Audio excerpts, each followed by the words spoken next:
another video. If you don't know me already, I'm Jem and I'm your personal gateway into getting into the floristry industry. I teach aspiring florists worldwide how to get into the floristry industry, grow your business, maintain your business and make it become a success. And today I'm going to give you your 2025 roadmap into becoming that florist that you've always dreamed of.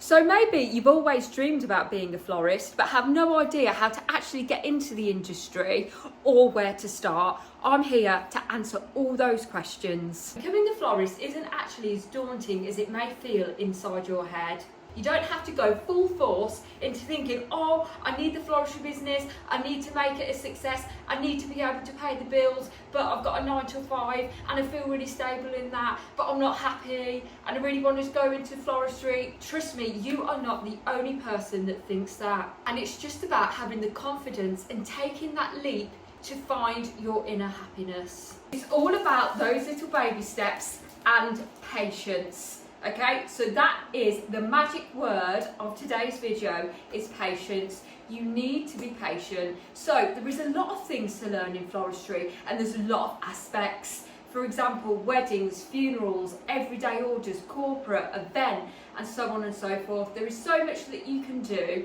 and I know that this can be a little bit daunting, and it takes time to actually find your style, what aspects you want to focus on, and how you are going to execute these. So in this floristry roadmap of 2025, I'm going to give you 5 phases for you to follow. So first of all, in phase 1, I want you to go and buy some books, okay? So this is how I originally started learning. I bought so many books, and there's other book that I still have today. This is the Cut Flower Catalogue 2012 to 2013, and this was my lifesaver because in here is every single cut flower that you could ever imagine, and all the colours they come in, all the types, all the different names.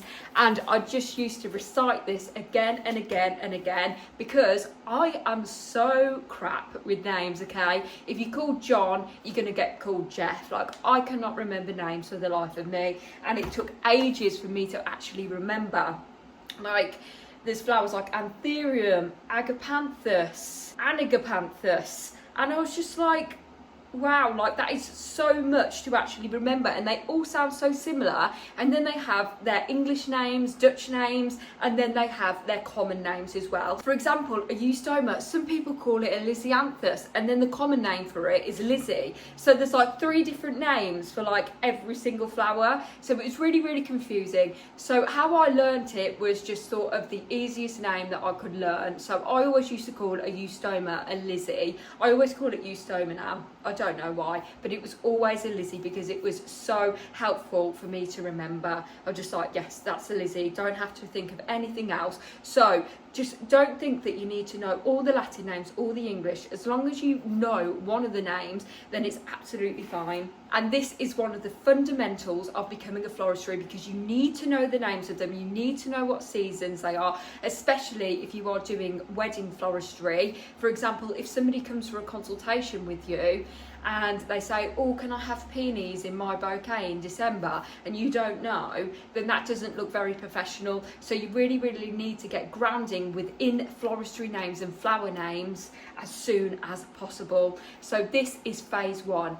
Now, the books that I recommend, there is a really good one on Amazon, and I will link it in the description down below, and that's called the Cut Flower Encyclopedia, and that will give you conditioning tips, season tips, flower names, just everything that you need to know. It is really, really good. That is the one that I do recommend, and then there is lots more that you can find online as well. So get into having your books. I have so many books still that I sometimes just flick through and think, oh, like, this was like the go-to design when I first started. It was like, I need to do designs like that. but now it's all about the modern floristry, which is the most popular. So it just goes to show how styles and trends change as well. So that's another thing that you've really got to focus on as well, is keeping up with style changes, modern floristry, the trends, etc., to keep up. And honestly, some people say that's not very important. If people have built their business on traditional floristry and it's flourishing, yes, by all means, that is amazing. But in my opinion, you do need to keep up with the trends to keep up and like keep advancing your skills and growing. An add-on to this phase, and of course I will be saying this because I'm doing it right now, is watch YouTube videos and tutorials. Honestly, like, I'm all about the books, but I'm more of a visual learner, and a lot of creative people are. So I would always go to YouTube to watch tutorials, learn about floristry, the gateways into floristry, how I can advance my skills, how I can be different, and that really, really helped me. I would just literally just sit there for hours watching all these videos on YouTube, and I am so grateful for YouTube because it's a free resource and it was absolutely fundamental within my floristry journey. I always normally say make sure you are doing more than consuming, but in this case, in the start of your floristry journey, you need to consume more than you do to be able to get that groundwork and foundation to then be confident to then build your business up from the ground. Now, phase 2, once you have actually learned all your flower names and you are confident with this, then I would recommend you go on a floristry course. This is not actually necessary, but I do recommend that you do this because you don't need any formal qualifications to come into the floristry industry, so there are no barriers to entry, so that is a plus for you. Now, I really do think that you should go on courses. It is a lot more traditional to go to college, but some people still just love going to college. But you can just really get stuck in with like one-day courses, a week course, because then you'll make friends within the floristry industry and you can help learn and grow together, and you will get mentorship as well, and you will never feel on your own because you are opening yourself up into that community and welcoming yourself in. And then you will find people that are like yourself and at the same stage of the floristry journey that you're on. And honestly, it's a great way to get yourself pumped and going. For example, I do one-day courses, I do online courses, and I have my academy membership as well. So you can learn at your own budget, basically. So mine start from as little as £19.99 per month. But then you can also do a one-to-one online course with me, or you can actually physically come and train with me for the day. If you do want more details on that, please do visit the website, which I'll link down below, and you can send me an inquiry and we can see what we can do and get you to being a floral superstar. I personally did a year course at the Covent Garden Academy of Flowers, and to be honest, it was more classical style, which I really, really loved. And then I adapted my style throughout the years to where my style is now. But I thought this was really, really good because now if anybody asks me to do anything, I can do it. So I've learned all different styles, and that will come with time, and you will be able to do that too. Phase 3, it's always good to get some hands-on experience. And when I first started my floristry journey, I volunteered in a floristry shop and then had a full-time job as well. And that really helped me learn the business side of things, different styles, dealing with customers, the longevity of each individual flower's life, and so much more. So I do recommend doing that, even if it's just a part-time job or a weekend job. If you're working full-time, I do recommend going and getting some hands-on experience first, so then you are all set up, ready to get your own business launched. Some people just want to go full throttle into the business of floristry, and that's absolutely fine. The majority of people that come and train with me, that's exactly what they do. So you can actually cut this step out because you get mentorship from me as well. So anything that you don't know, you can just WhatsApp me, give me a buzz, and I will let you know. I've literally got the answers to everything. Okay, so these days, because there are day courses and things like that that do offer mentorship, it is easier to actually just go and set up the business and then skip that phase. But it is always good, even if you freelance yourself out, So there is a website, actually, I can't think of it on the top of my head, but I will link it in the description. I think it's called the Freelance Florist. In the past, I've actually gone on there to try and find freelance florists to help me with like weddings and events that I've done as well. So you can actually sign up for that, and then people will put their advert saying, we need a florist in Leeds for 2 days next month, like the 6th of August, and then you can apply for that. And then that's a really easy way to pick and choose when you can actually work and get experience. So that's another little good thing that you can do as well. Phase number 3, also, you need to practice your bouquets. So even going to the supermarket, getting a few flowers if you don't have a wholesaler, just get some flowers and practice and practice and practice. I always say this to all my students, you need to practice, okay? Because if you do not practice, then everything that you've learned will go out your head. So you need to continuously practice your bouquets, practice your designs, and then your natural style will come out as you're doing this, okay? So then you won't feel lost, you'll feel more confident, you'll find your style, and then you'll have the confidence to sell to others. So always, always practice. Now this brings me on to another point as well. Always make sure that you have researched what wholesalers are available to you in your area, because it is quite difficult for some people in whatever area they're from, that some wholesalers don't deliver to them. The wholesalers is about an hour away. Now you don't want to be travelling back and forth 2 hours every day to get your flowers, do you? But there are different options. So for example, there is online wholesalers that will deliver straight to your door, not necessarily the next day, so you do have to do it in advance. But these are websites like Triangle Nurseries and Hook Flowers, so they will deliver straight from Holland, whereas Triangle Nurseries does have a wholesalers within the UK. This does apply to the UK only, so if you are in other countries, please do make sure that you Google flower suppliers near you in what area that you are in and see what is available. And just know that there will be some Dutch suppliers that will come to your country as well and deliver to your country. So don't be freaked out by what I just said. Anything is possible in floristry, and you will be able to get those wholesale flowers. Phase number 4 is find your direction of your career path. So is it that you don't want to start your own business? Do you just want to work in a floristry shop?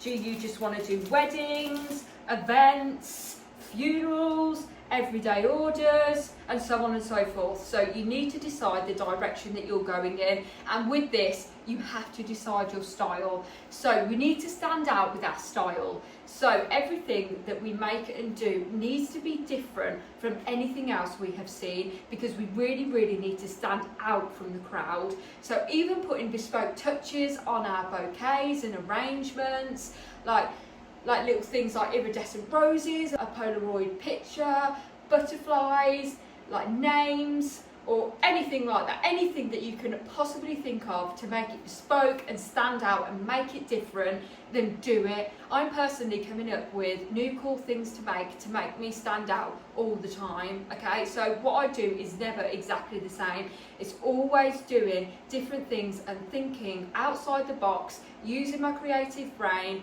and then executing it. So, for example, last week I decided that I was going to put some art on anthuriums. So the lady that works for me, Leah, she's actually an artist, so she bought her acrylic paints and then we just painted some anthuriums, and people absolutely love them. And that is actually the design I'm making in this video today. So I'm going to be putting 3 of these into a design, and then it's going to be different. Okay, so nobody like around this area does anything like that. Make sure that you don't copy people. If you see an idea that you like, that's absolutely fine. Utilise that idea, but make it your own and make it so that you stand out. So always think about the direction and plan where you're going to. Make sure that you know the path and how you want to grow your business, and go and execute those ideas, okay? You only live once. You want to make sure that you are happy. So that is what we really need to do, and that's what I'm striving for this video to make you feel. So once you have decided on the career path and style that you're going to take, and you do want to start your own business, you then need to make sure that you're going to get a website, an Instagram, a Facebook, and a TikTok, okay? So make sure on Instagram and Facebook you are doing a business account. It's always great to get a Facebook account as well, because it's always good to go onto community pages or local community pages within Facebook and then introduce yourself, showcase your designs. And you're probably thinking, but Gemma, I don't have designs yet. You need to build your portfolio, hun. Sorry, I didn't mean to point the scissors at you. You need to build that portfolio. So always make sure that you're going to get wholesale flowers, great grade flowers, and you're making your bouquets with value to showcase who you are. You don't really want to be making a portfolio with supermarket flowers, because honestly, I always say this, you might think that nobody will actually know that they're supermarket flowers. They will. And people will just think, why am I getting a markup on supermarket flowers? You need to get wholesale flowers. You need to show that you are going to provide value to your customers, okay? So that is absolutely vital. So if you're thinking, but Gemma, I really want to go into funerals, but how am I going to build a portfolio if I've got no photos? There are copyright stock photos. Use those until you have built up your portfolio, and then it's all good. So websites like Florist, flipping hell, I should be sponsored by all these people I've said today. So you can get a website, Florist Touch. That's already like, oh my god, I always tell all my students to get Florist Touch website. It's so easy. It's made for florists, and they can set it up so it's already got stock photos on there for you until you have built your portfolio, and then can put your own wedding photos on and your own funerals. But everybody has to start somewhere, don't they? So it's literally just like Flora. So you see a photo in Flora and you tell the florist you want that, and they copy it. It's exactly the same principle. It's not illegal. You're just waiting to build up your portfolio. That's it. So don't feel like, oh, I'm not using stock photos. It is absolutely fine to use stock photos when you are actually starting your business. So it's all good.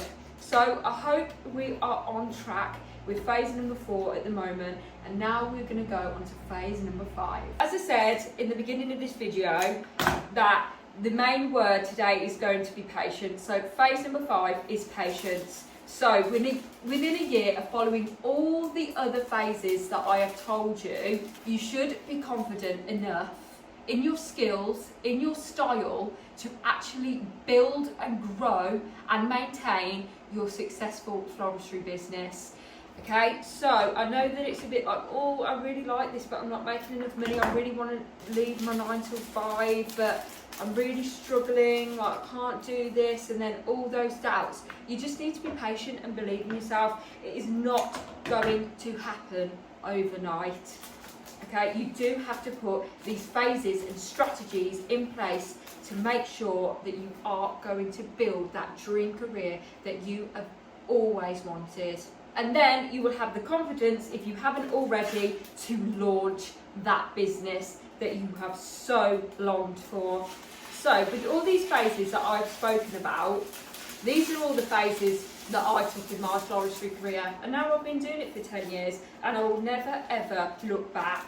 So I used to be an accountant, and I used to work in an office 9 till 5, and I absolutely flipping hated it. It wasn't for me. I was more of a creative person, and it was really getting me down. Unfortunately, I got out of it young, and it did give me a better opportunity to go and live my dreams. I didn't have a mortgage and a house to pay for, and it was a lot easier for me to do. So don't think that I don't see the struggles that you're going to have to face, especially if you are older joining the industry. If you're younger, I know that it's sometimes a little bit easier, not every time. I don't know your circumstances or so on and so forth. I'm just saying that I think that I had an advantage because I was younger, and then I was able to actually build it up as I was fully going into adulthood, because I started early in my 20s and now I'm early in my 30s. So as you can tell, it's something that I've always loved. okay? And it is, I'm going to be honest, it is a lot more difficult to start now than it was when I started, because there wasn't as many florists around, and there wasn't actually any florists that were doing the sort of modern style floristry. It was honestly just traditional floristry and like cottage garden floristry as well. That's the only styles that were like mega. And then boho came along in about 2018, 19, and then that died down a little bit. Sorry, I'm going on a tangent here, but lockdown, there was a lot of people just loved mixed colourful bouquets, and then the modern floristry started coming out full force in about 2020. And then a lot of florists started building up their own businesses from home that are now continuing to be successful. So it is completely possible to still have a successful business and start your own floristry business now in 2025. Thank you so much for watching, guys. Here's the little design that I've just created in this video. I think it's super duper cute. The anthuriums are the main attraction. The focus needed to be on the anthuriums, definitely. But yeah, how cool are these? This is a brand new design and you're seeing it first. So any other questions, or you want to see anything that I've referenced in this video, and my training courses, the academy, my website is all down in the description. So go check that out, and I will see you in the next one. Oh, and don't forget to subscribe.